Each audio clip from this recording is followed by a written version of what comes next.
ole video pakhat en hole ila thange chumi ma chuan thil phat kan soilo kanga dan po hianin ramri hi alo nei zel toni hian hriata mi hosale hosalo inkar hi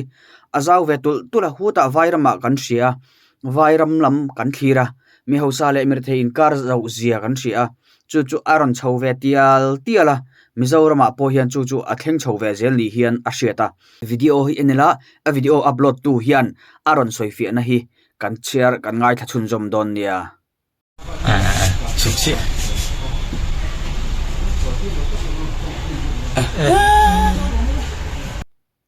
otikhan video kan enzawa a video caption at hian aron ziak tel bokani post tu hian hei traffic group a ka post avoi ni min remove saka achan phei chu ka shelo heta hian detail de uzokin kan post li angi o scooty hi muangchang in konga alo chuka video a second li na hian road divider aron thlenga chuti lai chuan bike hi alo lalang lowa 2 second li na a vek chuan ron lang thutin scooty khi aron nola alolan le scooty asut chung khi 0.2 second ani scooty omna le alolan na khi motor hundan atang khian chutin 4 meter ain atoilawa 4 meter alo chutila 0.2 second into 10 into 5 equal to 40 meter per second chakina tlana 40 meter into 60 second equal to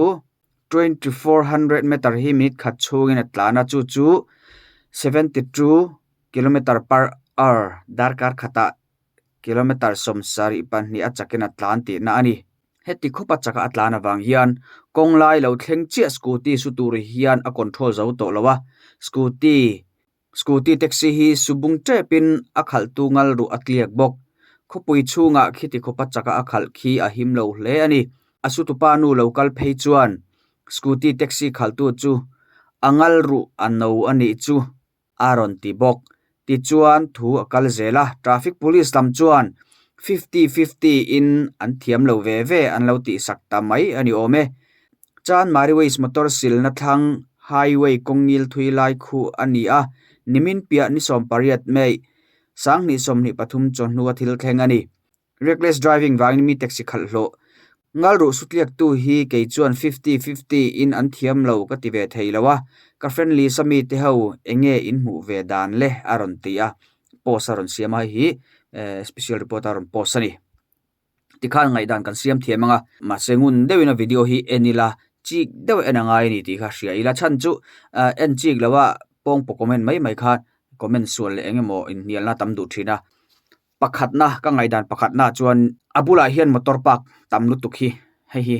pakhatna chuan poi beramai ni parking na huna ni lem lawa bul hi alan dana chuan ta hian motor park tamlu tukhi kongpeng thuam lai ani wang hianin hei hian poi a khoi theini ti shemap lovin ti hian azaw lai an chu te poni mai the ti hian an da hi apoi ber pakhatna chuan apani na chuanin aron su tu speed sang overload tukhi apoi le ta ni hemi point ni hi apoi ta ber chu ani kamu dang kan soi nga lange aron su tu bike tlan chaklu tu khian thiam lo achang keima chuan achan chu heta two wheeler taxi khaltu in kongarong cross dona motor khaltu reng hi kan film khur em kan mithi achak em ani motor ron phezeu mishing ron kaljeu khatiang chi kha kan sir kan melton reng ani ti hi kan shave kanga khal thin chuan two wheeler taxi khaltu ron tlan thla po hian amit sir nge yang kongil tak ani ti ani le ngala alang vek don atla hetian kong chuk tha ron tlana taxi chung a hoi pha chi vel motor chung motor anda ho hi a hoi kan thei chi dona chung vela hi motor ron tlan lo kha mu thei vek ti kha chiang reng amit sir nge yang hei hian motor mel lo angin kan mu te poni mai thei ni mase kan tlan pa hianin kan lu hi che kher lo ma se two wheeler khaltu chu kan lu hi che kher lo ma se la kan mit sir zung thei ni two wheeler khal then chuan kan shavek kan lu hi che kher ngai lo aizol khu chung tlan than ngat phe chuan hoi vual ang chi kha thil hlo omani chu wang chon kan mithi sirton a hian acha jok ti hi kan shavek anga khaltu chuan two wheeler taxi ron tlan thla po hian amit chu a len nge yang chu wang chon motor ron tlan lo ani ti kha achiang reng mai ni ama mu dan han aron tlan ani ti sia se cross mi alawang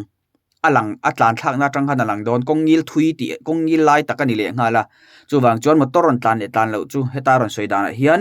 chan mariways motor sil thang highway kong ngil thui lai atia motor ron tlan le tlan lo kha han mutlang vek don ti kha alang reng chuwanga kong va cross kha ani tani ani lawa chon kong koi lai te le engemo main road kan cross don reng chuan across tu tur te hi kan film khurangai ber mai ni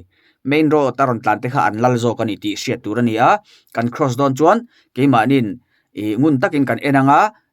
a free ta eti nuwa kong kan cross chawang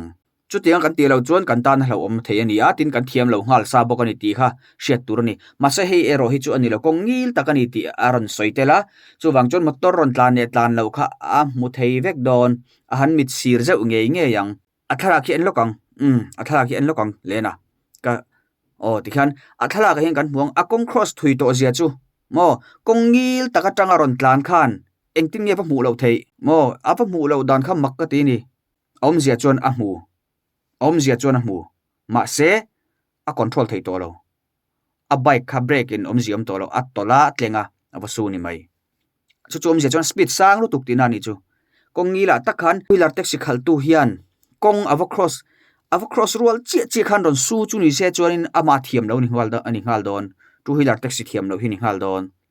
ma se kong ava cross chi lo reng kong lai ava tan tlang man to deu tho ni hei ngun deu ni enula alang thuil tu kong gi lai takania alang chiang reng mai he ta tangina ron muto ma se speed san to wang khanin in control zo to lawa aron su ti na ni mai ni July tak chu ke chuan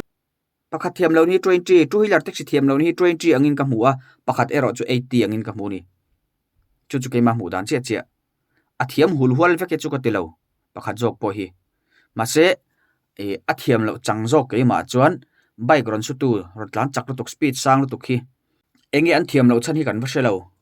mo an documents a felem a driving license a felem chungwang te po chu ni ve thei tho chuwang chuan anin rem te po ni ve thei tho ni comments pakhata hian aron soya adik khop mai asutu bike khal tu pa chung ten amuna advocate te an lo hruai an ti ani ome thiam lo chan an hlau le ni om takani ti na comment bokani mithil ti theile mel hriat nei tha hi an ding chang to hi ani deuh ber mai hi atakani ngat phei chuan aron comment si kan cheswal chan chu kan speed san wang ni tlang pui nimin loka po in khom turnu pakhat bike in a su a kan buai puya a bike ron khal tu speed san zia kha an soyani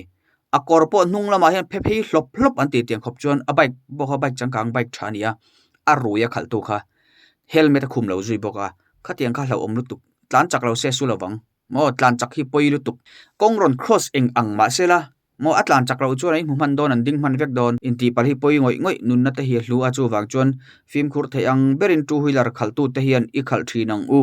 mi film khur lo kan ti hi mi tak hi ni tum lo vila ma ni kan film khur ang chia hianin midang po hi film khur ve vek ro uti kha karon cha mol cheu